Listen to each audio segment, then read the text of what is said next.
Bien, nous pouvons donc peut-être entrer dans le chapitre des cannibales, quitte à revenir sur quelques éléments du rapport de Montaigne à son propre texte, tel qu'on les voit à partir de mentions dans l'exemplaire de Bordeaux. Donc ici, je suivrai surtout le texte de 1580, c'est-à-dire le premier, en mentionnant évidemment lorsqu'elle importe des additions ajoutées pour l'édition 1588 et puis des additions plus importantes qu'on rencontre sur l'exemplaire de Bordeaux. Dans le texte du chapitre des cannibales, on peut avoir ces trois couches de texte, mais la plus importante, la plus fondamentale, celle qui est en place comme matrice, c'est le texte de 1580. Donc je vais le lire et avec un certain nombre d'arrêts pour commenter. Le chapitre 31 des cannibales. Quand le roi Pyrrhus passa en Italie, après qu'il eut reconnu l'ordonnance de l'armée que les Romains lui envoyaient au-devant, je ne sais, dit-il, quels barbares sont ceux-ci, car les Grecs appelaient ainsi toutes les nations étrangères. Mais la disposition de cette armée que je vois n'est aucunement barbare. Autant en dire les Grecs de celle que Flaminius fit passer en leur pays. Voilà comment il se faut garder de s'attacher aux opinions vulgaires et les faut juger par la voie de la raison, non par la voie commune. C'est le premier paragraphe, et qui est un paragraphe qui commence avec deux références à Plutarque, tirées du Plutarque a lu Montaigne, qui est la vie des hommes illustres dans la traduction de Amyot de 1559, une traduction qui va être le fondement de la circulation du texte de Plutarque en France et en Angleterre, puisque la traduction par North de la traduction d'Amyot de Plutarque va aussi être très présente et sans doute être aussi très présente dans la composition de pièces de Shakespeare. La vie de Pyrrhus, le roi grec passé en Italie et qui s'étonne de voir ou qui constate que l'armée romaine est loin de correspondre à ce qu'il attend d'un peuple barbare, et d'autre part la vie de Flaminius, qui lui est général romain en Grèce et dont l'armée suscite la remarque des Grecs, qui est semblable à celle de Pyrrhus. Et de là, à partir de ces deux exemples, la généralisation qui est cette opposition entre la méfiance à avoir vis-à-vis des opinions vulgaires, la voie commune, des idées reçues, et d'autre part la confiance que l'on doit accorder au seul jugement, un jugement de la raison fondé sur l'expérience, puisque Pyrrhus ou les Grecs, c'est en voyant l'armée romaine qu'ils en concluent qu'il y a là une discordance entre ce que l'on attend d'une catégorie communément employée comme celle de barbares, et d'autre part la réalité d'une rencontre. D'emblée, on voit poser une question qui est une question importante pour comprendre les essais, c'est-à-dire la relation ambivalente, contradictoire de Montaigne avec la technique intellectuelle dominante de son temps, c'est-à-dire les lieux communs. Le fait que l'on extrait des textes à la fois des exemples qui peuvent être insérés dans le discours, et en même temps que ces exemples permettent de construire des vérités universelles. Et on voit tout de suite l'ambiguïté ou l'ambivalence, puisque d'une part, Montaigne organise ce premier, enfin dans les éditions modernes, ce qui est un premier paragraphe. Il faut rappeler qu'en 1580, il n'y a aucun paragraphe, donc le texte est en continuité. Mais ce premier temps de son essai est organisé à partir de cette contradiction entre un mode de raisonnement qui pourrait être celui des lieux communs, à partir de cas, construire une vérité générale, et en même temps, c'est justement contre la forme vulgaire ou commune de cette vérité générale que la raison doit exercer sa capacité de jugement. En 1500, dans l'exemplaire de Bordeaux, Montaigne ajoute un troisième exemple, puisqu'après avoir dit autant dire les Grecs de celles que Flaminius fit passer en leur pays, et Philippus, voyant d'un tertre l'ordre et distribution du camp romain en son royaume, sous Publius Sulpicius Galba, un troisième exemple qui renvoie à la même idée de l'ordre qui est celui des armées ou des camps romains et qui est en disjonction avec la voie commune qui fait que pour les Grecs, tout étranger, y compris les Romains, est un barbare. Ce point de départ est pour Montaigne la manière d'amener ce qui va être la première information qui va nourrir et bâtir l'essai. J'ai eu longtemps avec moi un homme qui avait demeuré 10 ou 12 ans en cet autre monde qui a été découvert en notre siècle en l'endroit où Villegagnon prit terre qu'il surnomma la France antarctique. Et là, on est devant la poursuite du raisonnement commencé, c'est-à-dire un témoignage d'une expérience, les 10 ou 12 ans de cet homme marin ou marchand que Montaigne a eu près de lui, et qui va donner, accréditer la description de ce monde nouveau, en l'occurrence la France antarctique, c'est-à-dire le Brésil, à partir du témoignage d'une expérience vécue. On est ici avec cet autre monde qui a été découvert en notre siècle, en l'endroit où Villegagnon prit terre qu'il surnomma la France antarctique, devant la présence dans le texte de Montaigne d'un autre texte et d'une histoire qui est abolie, morte au moment où il écrit, mais qui reste forte dans la mémoire. Alors cet autre texte, c'est le premier livre publié qui porte dans son titre cette dénomination de la France antarctique. C'est le livre de André Thévet, un franciscain, qui a séjourné peu de temps, mais à peu près une année au Brésil, et qui se fait l'écho, parfois il se dira l'inventeur, de cette dénomination de la France antarctique. Le livre de Thévet, qui a été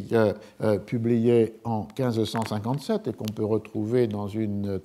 réédition qui en a été faite par Franck Lestringant chez Chandaigne. Ce livre publié en 1557 avait pour titre « Les singularités de la France antarctique, nommée Amérique, et de plusieurs terres et îles découvertes de notre temps ». C'est la première fois qu'apparaît dans un ouvrage imprimé cette dénomination de France antarctique, au chapitre, non seulement à la page de titre, mais au chapitre 24, de notre arrivée à la France antarctique, autrement Amérique. Et on voit l'ambivalence du terme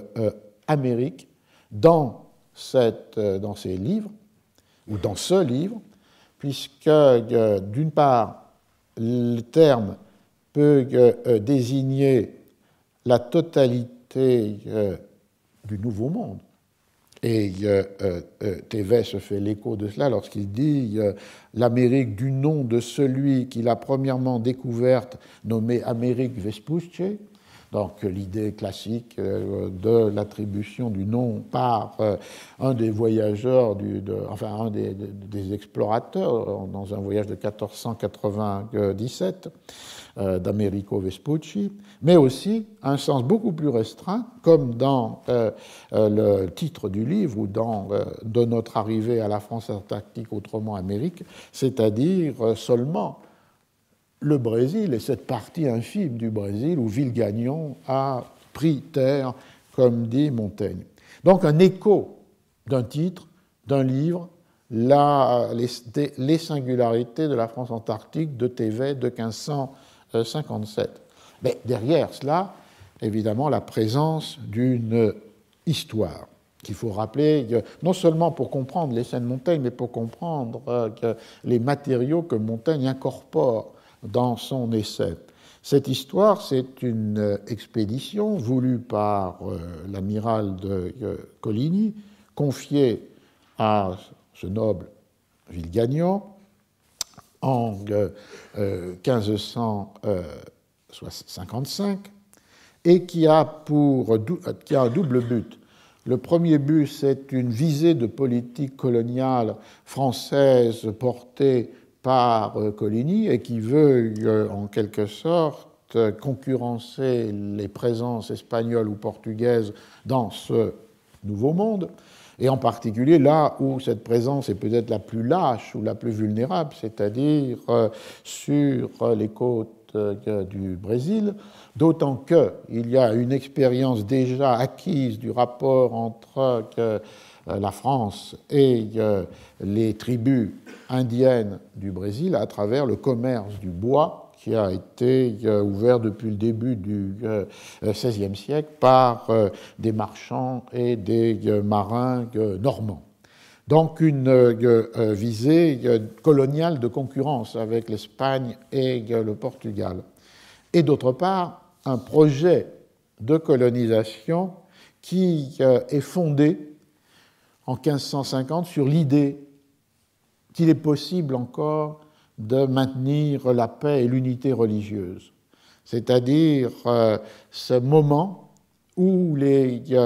identités opposées catholiques-protestants ne sont pas totalement cristallisées. Le choix de Villegagnon est tout à fait symptomatique, puisque Villegagnon, comme le dit Lestringant, est placé entre deux dogmes, c'est-à-dire il est catholique, mais il a des sympathies, une attirance pour un certain nombre des idées de la Réforme, ce qui est d'ailleurs aussi, à l'époque, le cas de André Thévet, le franciscain, qui est attiré par les nouveautés, pour reprendre le mot tout à l'heure de Montaigne, et qui a un réseau d'amis qui sont des amis réformés. Et par rapport à la suite de l'histoire, dans laquelle Thévet va incarner l'orthodoxie catholique contre les protestants, la situation du milieu des années 1550 est différente. C'est un moment où Coligny espère encore une concorde religieuse et le projet de colonisation pourrait en être une figure exemplaire. Donc de là, la chronologie des événements, le départ le 14 août 1555 d'une expédition dirigée par Villegagnon qui arrive en novembre sur les côtes du Brésil, au Cabo Frio, dans la baie de Guanabara, c'est-à-dire la baie de Rio de Janeiro, et presque immédiatement la construction du fort Coligny dans ce qu'on appelle aujourd'hui Ilha de Villegagnon, qui est très proche de, pour ceux qui connaissent Rio, encore relié à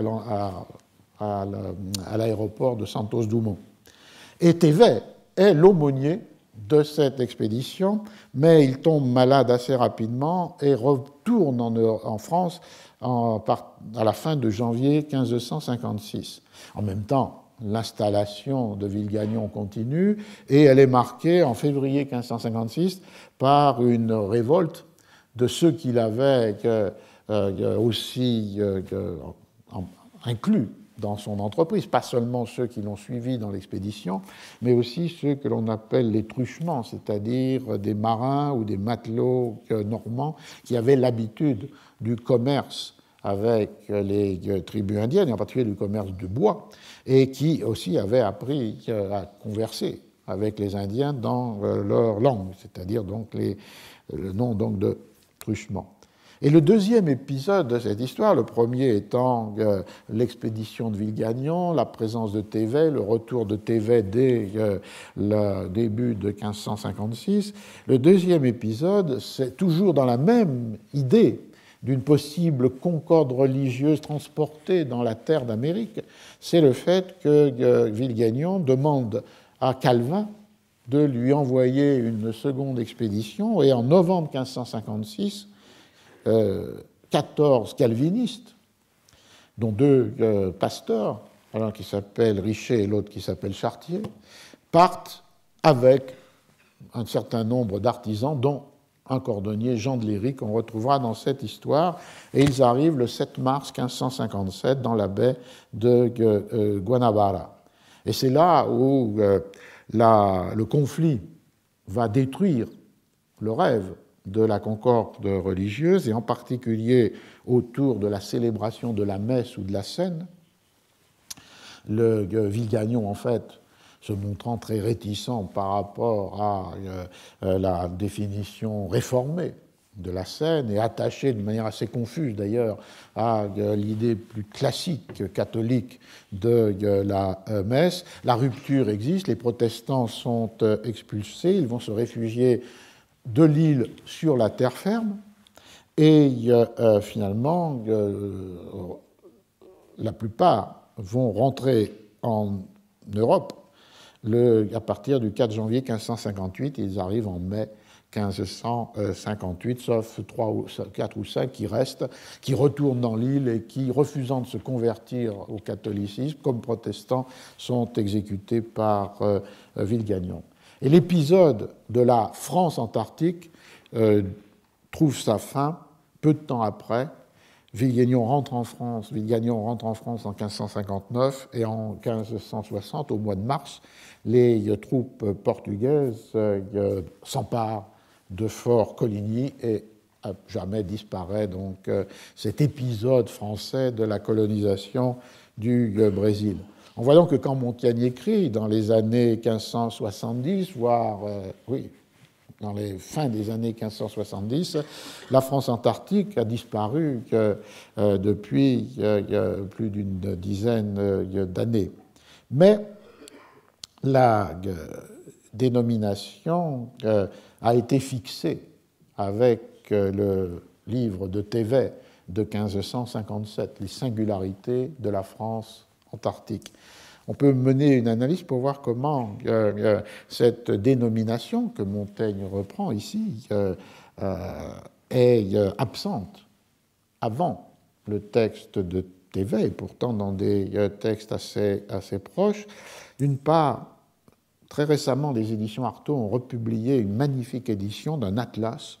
qui est intitulé « Cosmographie universelle selon les navigateurs tant anciens que modernes ». Et c'est un atlas qui a été établi par Guillaume le Testu, qui était un pilote, cartographe normand, habitué au voyage et au commerce avec le Brésil. On est dans une double tradition, c'est-à-dire la tradition normande du commerce de bois de Brésil, et d'autre part dans la tradition cartographique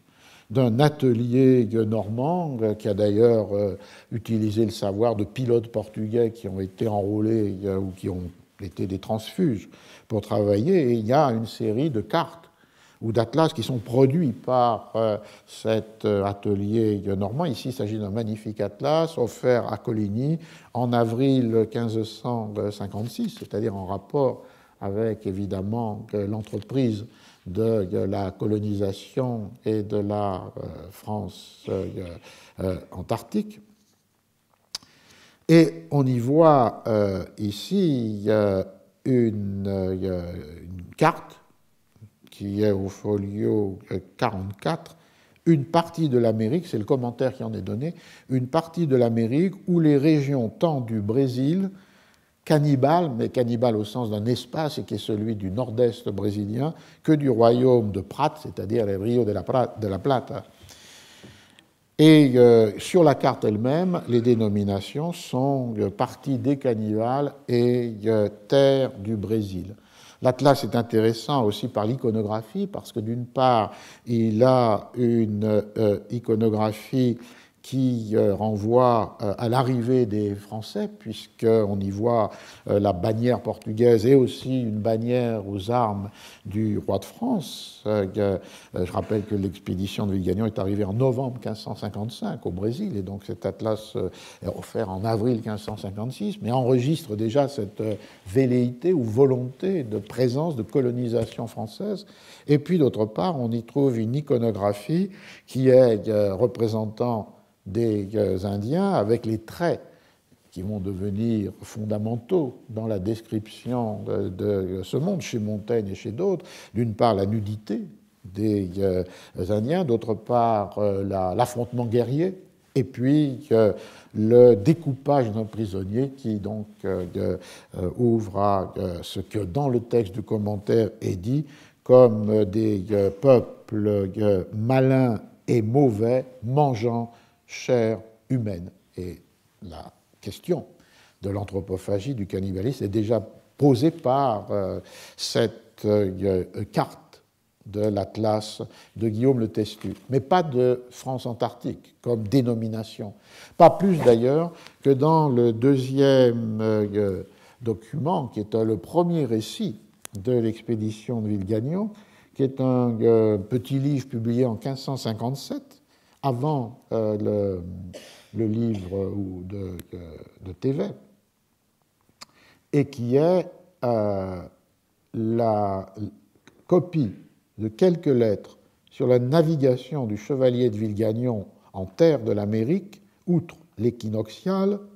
jusque sous le tropique de Capricorne, contenant sommairement les fortunes encourues en ce voyage et les mœurs et façons de vivre des sauvages du pays. Et ce texte, qui a la forme de 2 lettres, a été rédigé par le pilote de navire de l'expédition de Villegagnon, qui a pour nom Nicolas Barré. Et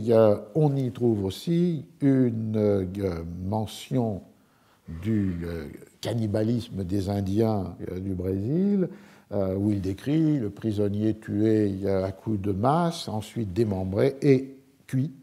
et ils le mangent avec tant de plaisir qu'ils disent qu'il semble ambroisie ou nectar. C'est une lettre du 1er février 1555, donc très peu de temps, 1556, donc c'est-à-dire très peu de temps après l'arrivée au Brésil. Donc, Montaigne, clairement, se réfère à Thévet lorsqu'il emploie l'expression de la France antarctique, puisque c'est Thévet qui, sinon est l'inventeur, mais du moins est celui qui a fait circuler cette dénomination de cette partie de l'Amérique et qui était celle où Villegagnon avait pris terre. Montaigne entre à partir de là dans un commentaire qui va s'éloigner temporairement de la France antarctique pour considérer la découverte de l'Amérique en son entier. Cette découverte d'un pays infini semble être de considération. Je ne sais si je me puis répondre qu'il ne s'en fasse à l'avenir quelque autre, tant de personnages plus grands que nous ayant été trompés en cette-ci. J'ai peur que nous avons les yeux plus grands que le ventre, et plus de curiosité que nous n'avons de capacité. Nous embrassons tout, mais nous n'étreignons que du vent. Donc ici, le point de départ, et qui va être un des trames de cet essai, c'est la confrontation entre des certitudes des modernes, mais qui peut-être ne sont mal assurées dans leur désir d'une curiosité sans capacité, et d'autre part les erreurs des anciens, et en particulier les erreurs des anciens dans leur identification du Nouveau Monde, ou plutôt les erreurs qui reposeraient sur la reconnaissance dans certains textes des anciens de la présence du Nouveau Monde. Et Montaigne s'inscrit finalement dans une question qui a été fondamentale au cours du XVIe siècle. Les anciens connaissaient-ils le Nouveau Monde? Les anciens connaissaient-ils l'Amérique? Et les textes, dont les 2 que citera Montaigne, qui servent de support à la controverse, sont sur ce thème-là, c'est-à-dire est-ce que, en fait, ce que dit Platon ou ce que dit Aristote ou le pseudo-Aristote d'une terre qui serait au-delà de l'Espagne est ou non correspondant avec la terre nouvelle découverte, sinon par Amerigo Vespucci, au moins par Christophe Colomb. Et donc, du coup, la discussion que va ouvrir Montaigne est une discussion ordinaire, finalement, pour le XVIe siècle, sur cette idée, est-ce que les anciens ont connu la terre qu'on a découvert, donc, du coup, redécouvert dans notre siècle, si évidemment on admet la chronologie qui serait plutôt celle du XVIe, sans référer directement aux expéditions ni de Colomb ni de Amerigo Vespucci. Alors cette question posée, toujours le rapport entre les anciens et les modernes, les erreurs des anciens, mais aussi les imprudences des modernes, qui croient peut-être qu'on ne découvrira jamais une autre terre comparable, mais comme le dit Montaigne, je ne sais, et d'ailleurs en 1582, il modifie un peu l'écriture en disant que je ne sais si je me puis répondre que cette-ci soit encore la dernière qui se fera, cette découverte, tant les personnages plus grands que nous se sont trompés en l'autre. Et à partir de cette dialectique entre anciens et modernes, il se réfère à deux des textes fondamentaux de cette controverse, l'un qui est le texte de Platon sur l'Atlantide et l'autre qui est le texte d'Aristote ou du pseudo-Aristote sur l'île que supposément les Carthaginois auraient découvert dans l'Atlantique. Alors le texte de Platon, je peux le lire. Platon introduit Solon racontant avoir appris des prêtres de la ville de Saïs en Égypte que jadis et avant le déluge, il y avait une grande île nommée Atlantide, droit à la bouche du détroit de Gibraltar, qui tenait plus de pays que l'Afrique et l'Asie toutes deux ensemble, et que les rois de cette contrée-là, qui ne possédaient pas seulement cette île, mais s'étaient étendus dans la terre ferme si avant qu'ils tenaient de la largeur d'Afrique jusqu'en Égypte, et de la longueur de l'Europe jusqu'en la Toscane, entreprirent d'enjamber jusque sur l'Asie et subjuguer toutes les nations qui bordent la mer Méditerranée jusqu'au golfe de la mer Majeure, et pour cet effet traversèrent les Espagnes, la Gaule, l'Italie et jusque dans la Grèce, où les Athéniens les soutinrent, mais que quelque temps après, et les Athéniens et eux et leur île furent engloutis par le déluge. Il est bien vraisemblable que cet extrême ravage d'eau ait fait des changements étranges aux habitations de la terre, comme on tient que la mer a retranché la Sicile d'avec l'Italie, Chypre d'avec la Syrie, l'île de Négropont de la terre ferme, de la Boétie, et joint ailleurs les terres qui étaient divisées, comblant de limon et de sable les fosses d'entre deux. Mais il n'y a pas grande apparence que cette île soit ce monde nouveau que nous venons de découvrir, car elle touchait quasi l'Espagne, et ce serait un effet incroyable d'inondation de l'en avoir reculée comme elle est de plus de 1200 lieues, outre ce que les navigations des modernes ont déjà presque découvert, que ce n'est point une île, mais terre ferme et continente, avec l'Inde orientale d'un côté et avec les terres qui sont sous les deux pôles d'autre part, ou, si elle en est séparée, que c'est d'un si petit détroit et intervalle qu'elle ne mérite pas d'être nommée île pour cela. Donc la reprise du texte de Platon sur l'Atlantide et la récusation de cette identification, donc un pas pris d'écart par rapport aux anciens, pour les trois raisons que vous avez entendues. D'une part, le monde nouveau est beaucoup plus éloigné de l'Espagne que supposément l'Atlantide. D'autre part, les découvertes ont montré qu'il ne s'agissait pas d'une île, mais d'une terre ferme, d'un entier continent. Et troisièmement, que cette nouvelle terre, ce monde nouveau, est plus proche de l'Inde orientale qu'il ne l'est de l'Europe. Donc ça, c'est le texte de Platon, est récusé par Montaigne comme indiquant que l'Atlantide pouvait être pour Platon ce que l'Amérique est pour les modernes. Le deuxième texte qu'il convoque, c'est le texte d'Aristote ou du pseudo-Aristote, et je cite, « L'autre témoignage de l'Antiquité auquel on veut rapporter cette découverte est dans Aristote, au moins si ce petit livret des merveilles inouïes est à lui. » Et ici, il fait allusion à un livre qui s'appelle De Mirabilibus Auscultationibus, c'est-à-dire en fait des ouï-dire merveilleux, le livre des merveilles inouïes, et qui est attribué à Aristote, mais qui est aussi et on le voit dès Montaigne avec des doutes sur son attribution. Il raconte là,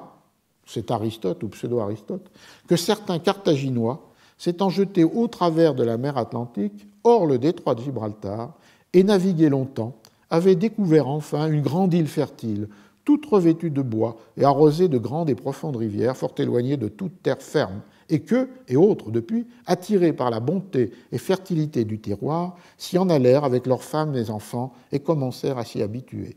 Les seigneurs de Carthage, voyant que leur pays se dépeuplait peu à peu, firent défense expresse, sur peine de mort, que nul n'eût plus à aller là, et en chassèrent ces nouveaux habitants, craignant à ce que l'on dit que par succession de temps, ils ne vinssent à multiplier tellement qu'ils les supplantassent eux-mêmes et ruinassent leur état. Cette narration d'Aristote n'a non plus d'accord avec nos terres neuves. Ces deux textes, évidemment, sont tout à fait intéressants, et en particulier, ils sont d'autant plus intéressants pour comprendre comment Montaigne écrit ou dicte les essais, qu'ils sont en fait des citations, dans certains cas absolument littérales, ni de Platon, ni de pseudo-Aristote, pas même dans leur traduction, mais d'un livre qui est celui de Girolamo Benzoni et qui a été traduit en 1579, et on l'a déjà rencontré puisqu'il participe puissamment de la construction de la Leyenda Negra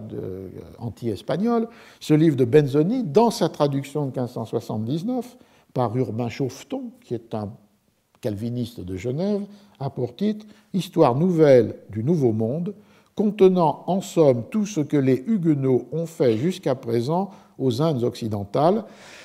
et le rude traitement qu'ils font à ces pauvres peuples-là. Et le texte originel est un texte donc italien publié à Venise en 1565, La Historia del Mondo Nuovo de Girolamo Benzoni, et approprié, protestantisé, anti-espagnolisé par la traduction de Chauveton. Vous avez entendu ce qui est dans le titre et qui n'est pas du tout dans le titre italien. Tout ce que les Huguenots ont fait jusqu'à présent aux Indes, les Espagnols, pardon, ont fait jusqu'à présent aux Indes occidentales, et le rude traitement qu'ils font à ces pauvres peuples-là, et un ajout d'un texte qui n'est pas dans Benzoni, puisque la page de titre indique « Ensemble, une petite histoire du massacre commis par les Espagnols sur quelques Français en Floride ». Et c'est une allusion à la poursuite, dans les années 1560, du projet de la France antarctique, après sa catastrophique fin par l'arrivée de Ménem Dessart et des Portugais, en Floride. Et il y a deux expéditions françaises, et l'une se termine par le massacre de ces colons français protestants par les Espagnols. Donc le livre de Benzoni est un livre qui participe de la légende noire,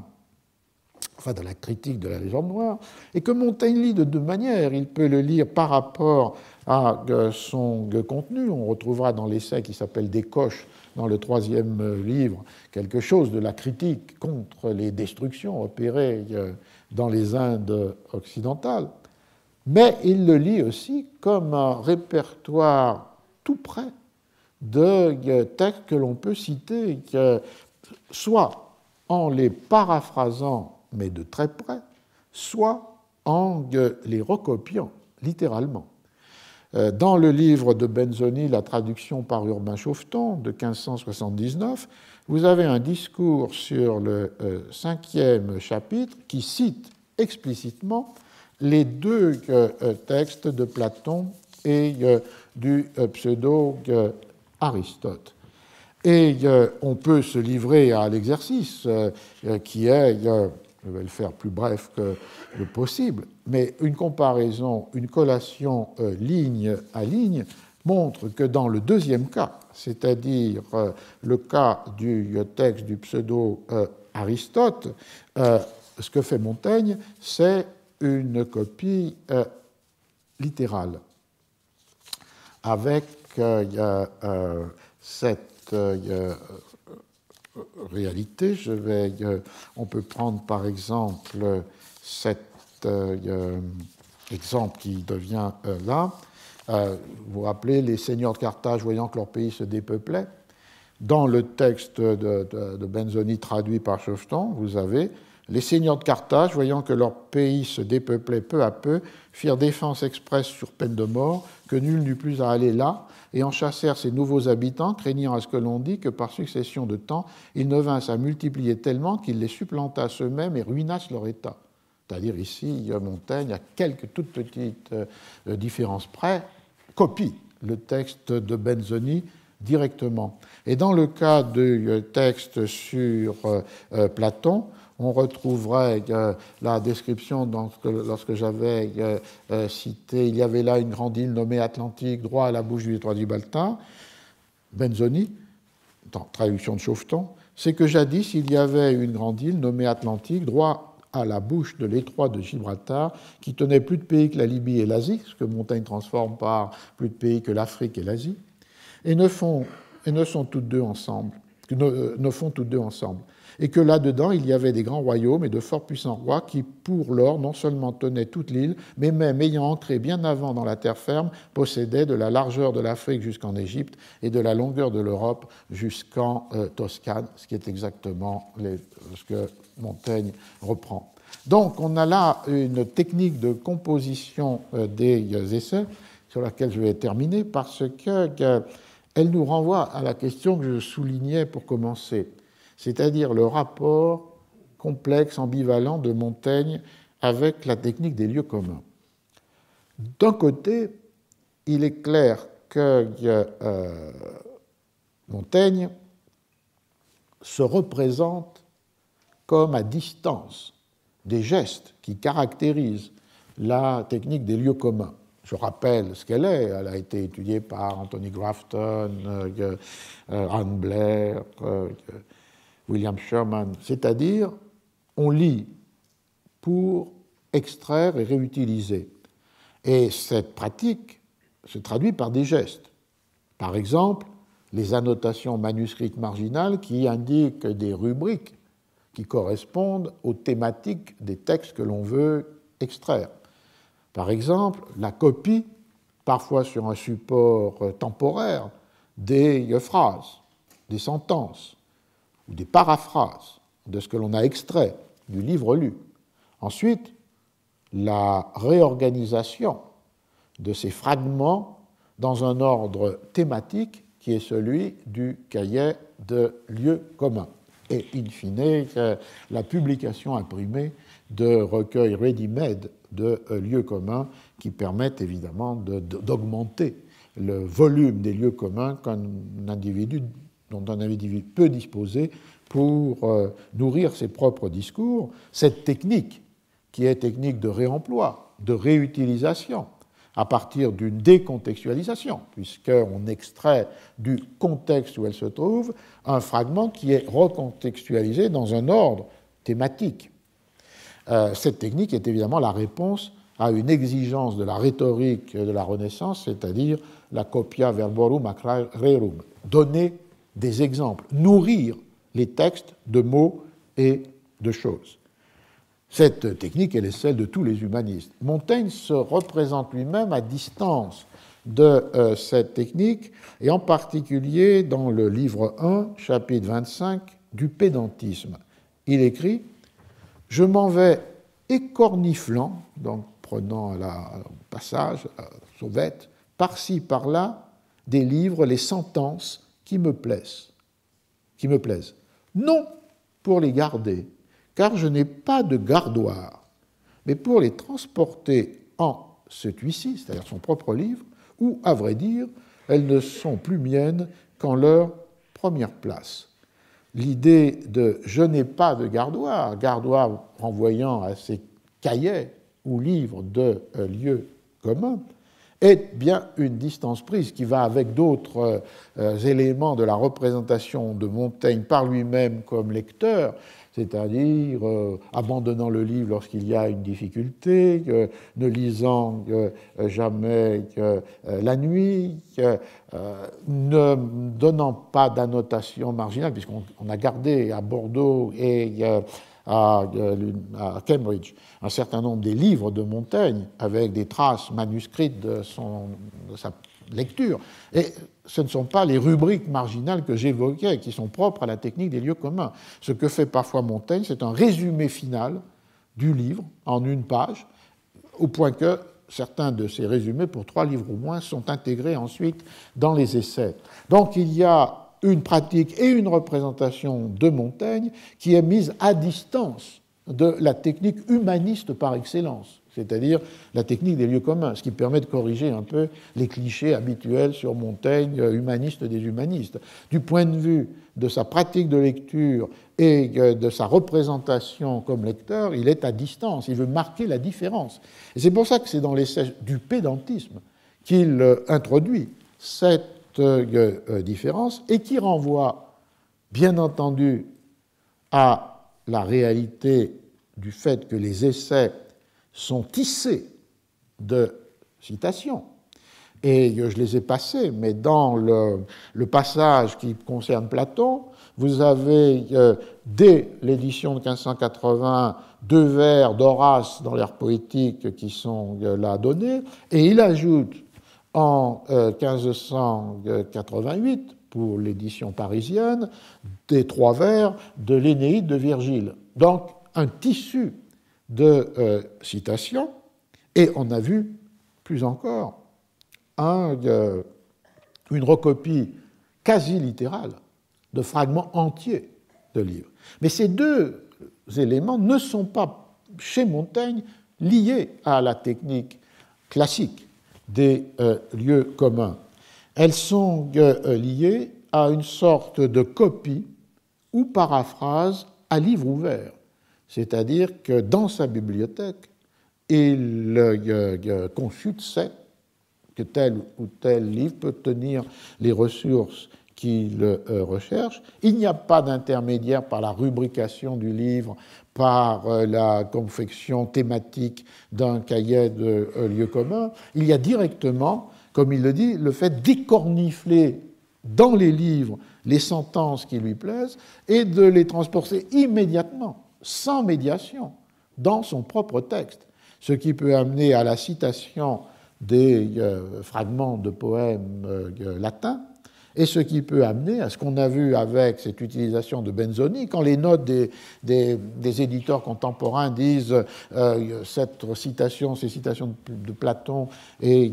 du pseudo-Aristote ont été médiatisées par la lecture de Benzoni, c'est un pas, mais insuffisant, dans la mesure où ce que l'on voit là, c'est un Montaigne qui copie textuellement des fragments entiers du livre, et qui le fait sans doute parce qu'il a ouvert sur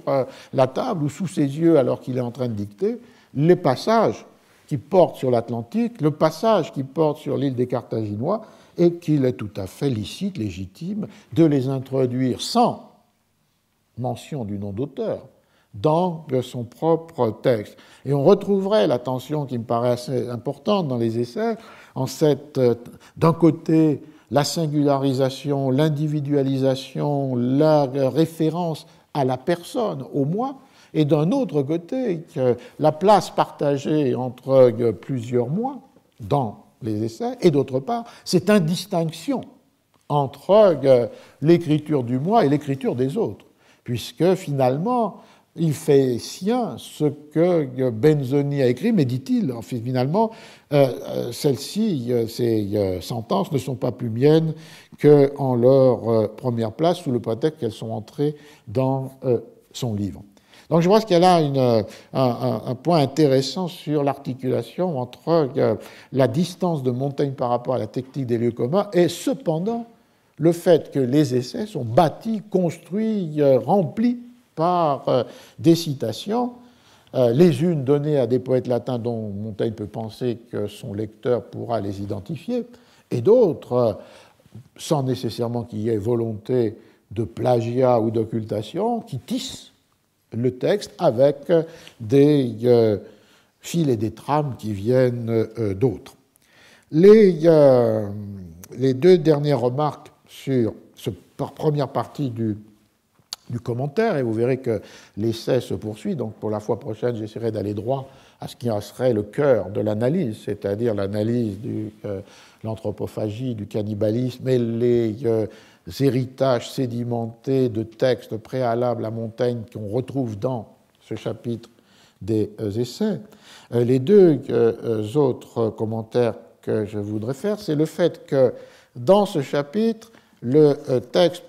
pour la quasi-totalité, est un texte qui vient de 1580. C'est un texte que Montaigne a retouché assez peu pour l'édition de 1588. Mais entre ce que j'ai lu, qui est la citation de Benzoni du Platon, du Timée,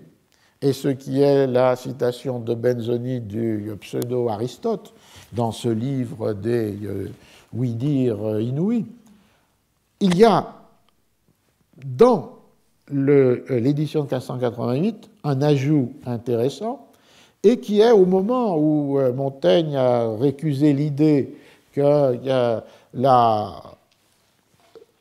les inondations du déluge auraient pu séparer l'Atlantide du continent européen de telle manière que l'Atlantide pourrait être considérée comme l'Amérique ou l'Amérique comme l'Atlantique. Après avoir récusé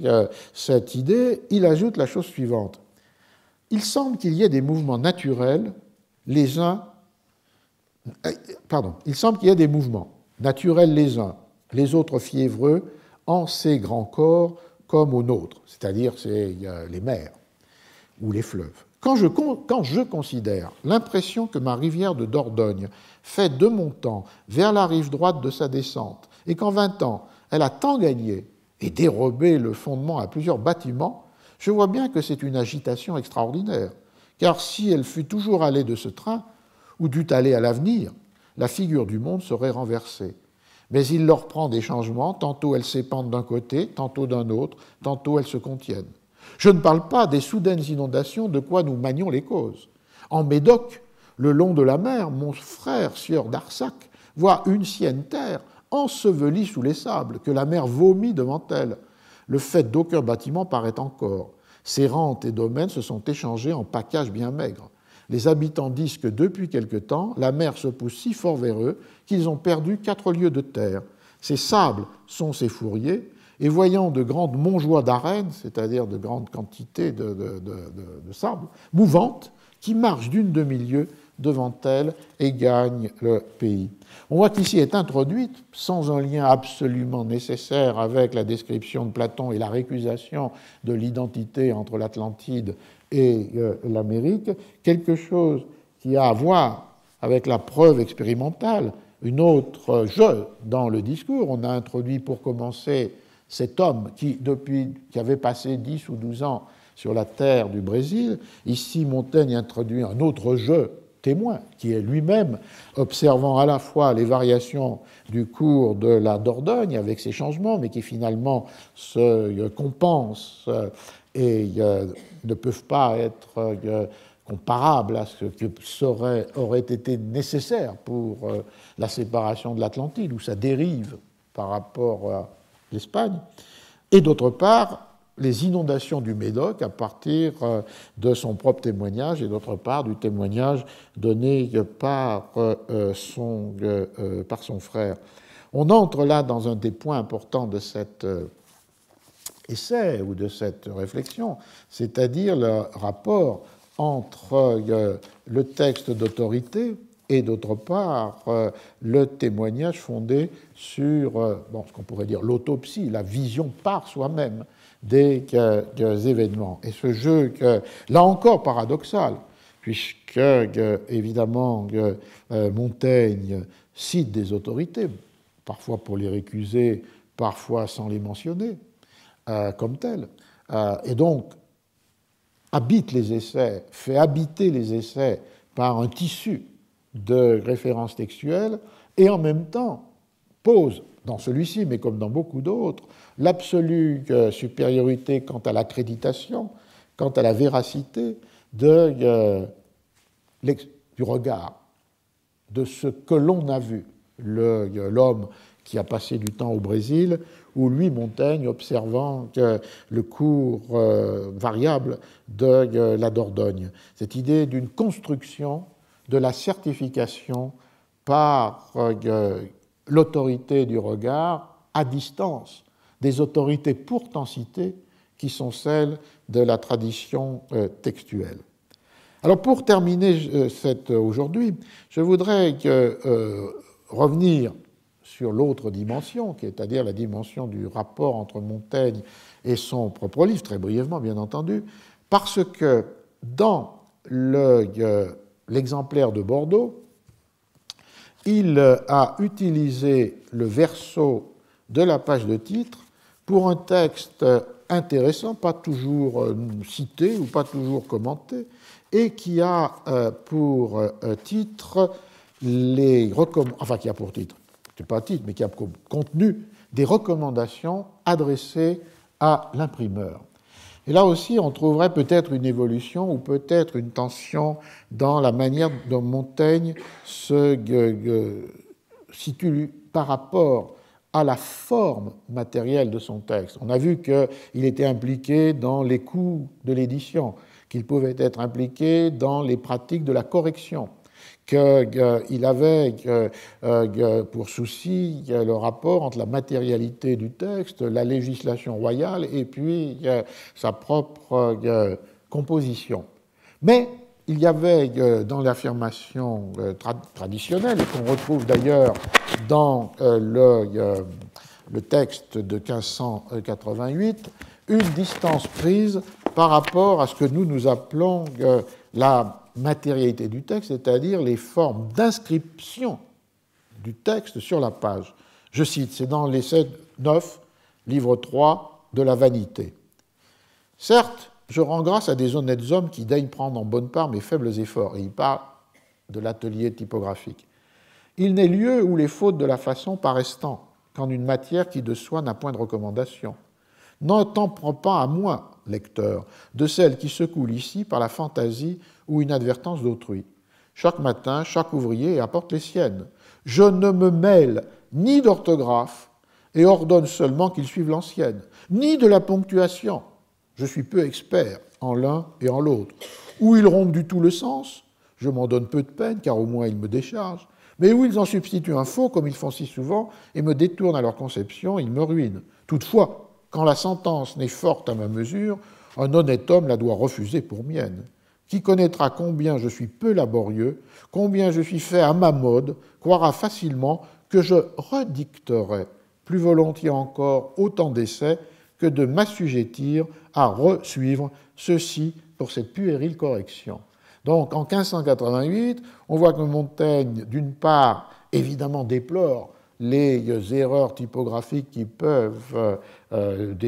corrompre son texte, mais que d'autre part, il ne se préoccupe pas, faute de compétences ni d'orthographe, graphie des mots, ni de ponctuation, que d'autre part, il fait confiance au lecteur pour comprendre que certaines phrases incohérentes ne peuvent pas être de lui, et troisièmement, qu'il ne veut pas perdre son temps à corriger ou réécrire ou redicter, et que finalement, il laisse au livre le fait de la responsabilité de sa rencontre avec le lecteur. On aurait donc une attitude très en retrait par rapport à ce qui est le contrôle de la forme matérielle imprimée du texte. Et c'est pour ça que dans l'exemplaire de Bordeaux, le texte manuscrit ajouté, qui est adressé au futur imprimeur qui va réimprimer ou rééditer l'édition de 1588, marque une rupture, puisqu'il énumère un certain nombre d'indications. J'en retiens seulement 4. La première, elle porte sur finalement la régularité graphique. Je cite, « Ne mettez en grandes lettres que les noms propres, ou au moins ne diversifiez pas, comme en cet exemplaire, qu'un même mot soit tantôt en grandes lettres, tantôt en petites. » C'est sur l'utilisation des capitales, non pas un thème que j'ai parfois évoqué, qui est l'utilisation des capitales pour la première lettre d'un mot qui n'est pas le premier de la phrase, ou qui n'est pas une institution, et qui peut être tenu pour un signe de ponctuation, mais ici l'idée d'une incohérence entre l'impression du même mot, tantôt en tout entier, en capital, ou tantôt en minuscule. Donc un souci finalement de visibilité graphique, de régularité graphique. Deuxième remarque, la prose latine, grecque ou autre étrangère, il la faut mettre parmi la prose française en caractères différents. Les vers à part et les placer selon leur nature, les demi-vers sur les commencements au bout de la ligne de la fin,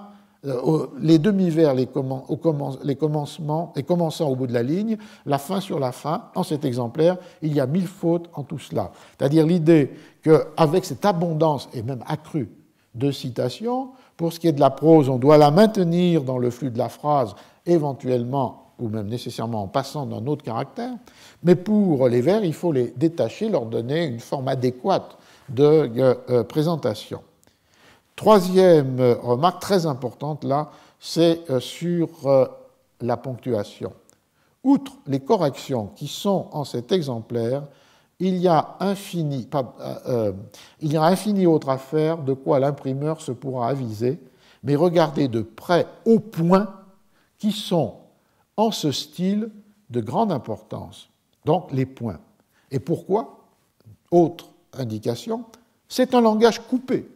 qu'il n'y épargne les points et lettres majuscules. Moi-même ai failli souvent à les ôter et à mettre des commas où il fallait un point. C'est-à-dire que pour Montaigne, cet intérêt pour la ponctuation, théoriquement dénié par l'essai que j'ai lu préalablement, a à voir avec le respect nécessaire pour une esthétique qui est celle du style coupé, c'est-à-dire avec un rythme de césure forte parce qu'elles sont nombreuses, et forte parce que là où on a employé dans les éditions, y compris jusqu'en 1588, et y compris par lui-même, des commas, c'est-à-dire la virgule, il faut introduire le point et donc la lettre capitale qui commence la phrase suivante, c'est-à-dire en fait un renforcement d'une ponctuation de césure, ce qui est à la fois la volonté d'une esthétique de ce style qui juxtapose, et tous les termes qu'il emploie sur l'idée de marqueterie renvoient à cette idée de juxtaposition de fragments plus courts, et d'autre part, qui peut renvoyer à cette oralité implicite ou de destination, qui est celle des essais, puisque la multiplication des points finaux, plus l'accent insistant beaucoup sur les lettres majuscules qui vont les accompagner, sont des scansions, comme dans une partition, qui permettent d'imaginer une oralité dans un silence de lecture ou qui permettent de lire à haute voix, correctement, le texte en marquant bien ces scansions fortes qui sont données par la ponctuation. Et l'on voit que son attitude à la fois reprend quelque chose de la tradition et en reprend un peu quelque chose de son essai que j'ai cité, c'est-à-dire le fait que les imprimeurs ont responsabilité. Il y a infini autres corrections à faire, de quoi l'imprimeur se pourra aviser. Mais en même temps, cette délégation de responsabilité sur la forme matérielle du texte, dans cette note manuscrite, elle est plus limitée, plus contrainte, plus restreinte. Il faut que l'imprimeur soit persuadé, perçoive l'originalité de ce style coupé et du coup le ponctue typographiquement en accord avec cette intention esthétique. Donc, comme vous le voyez, le commentaire de ce livre 31 est à la fois, enfin ce chapitre 31, est à la fois pour moi la manière d'entrer peut-être différemment dans un des textes les plus souvent commentés, et on va arriver à son cœur la fois prochaine avec les passages sur les Indiens, leur nudité, leur guerre et leur cannibalisme, et en même temps est une manière aussi peut-être de montrer que derrière des évidences ou des anachronismes par rapport à la composition même des essais et par rapport à leur publication, on peut et où on doit entrer dans ce lien indissociable entre des conditions juridiques de publication, des pratiques d'édition et des formes d'invention scripturaire. Et c'est cette articulation, me semble-t-il, qui rend pertinent la rencontre entre critique textuelle et histoire culturelle. Merci.